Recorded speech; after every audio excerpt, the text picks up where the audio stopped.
Her har vi et almindeligt kontorfællesskab. Det er smart. Folk er samlet, kan bruge hinanden til at netværke, diskutere og udvikle idéer. Men det gør de ikke. Der er for mange lukkede døre og folk, der ikke rigtig kender hinanden. Folk møder om morgenen, sætter sig ved skrivebordet, drikker lidt kaffe, spiser måske lidt sammen. Så arbejder de videre og går hjem igen om eftermiddagen. Her har vi NextOffice. Det er et nyt koncept for kontorfællesskaber. Det er endnu mere smart. Hvorfor? Fordi det er anderledes? Lad mig vise jer det.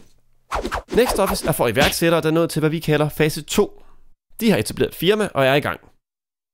Fase 2 er en ofte overset del i opbygningen af en virksomhed, hvor man begynder at bruge enormt meget tid på ting som ledelse, strategi, regnskab og investering i udvikling. Altså tid på viden, man umiddelbart ikke tjener penge på.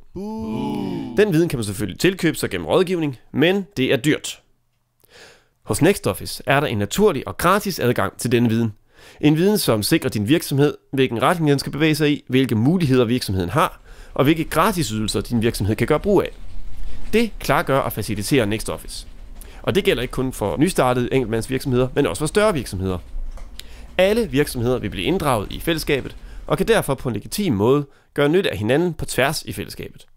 Det almindelige kontorfællesskab er lukket. Her er det ikke altid let at få hjælp. Det er ikke kun fysiske barrierer. Det er lukket, fordi folk har travlt med at holde dampen op. De fokuserer udelukkende på deres eget arbejde og egne problemstillinger, da de ikke har hjælpen til det. Hos NextOffice, der er alle mentale døre åbne, og her er det legitimt at stille f.eks. et generelt spørgsmål, som alle i kontoret kan høre, og dermed eventuelt svare på, uden at forstyrre andre.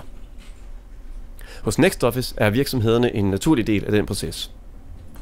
NextOffice er også åbent for andre end dem, der har en fast plads. Og det er muligt at komme ind fra gaden og arbejde en dag eller to, eller være med en gang om ugen. Man kan købe klippekort og booke en af de dertil dedikerede kontorpladser, eller et møderum eller konferencelokale, online på websiden.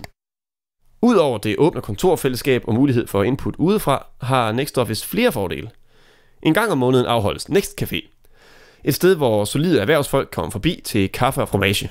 Her vil det være en unik mulighed for gratis sparring af idéer, råd, spørgsmål eller coaching omkring sin virksomhed, eller eventuelt forbindelse til investorer.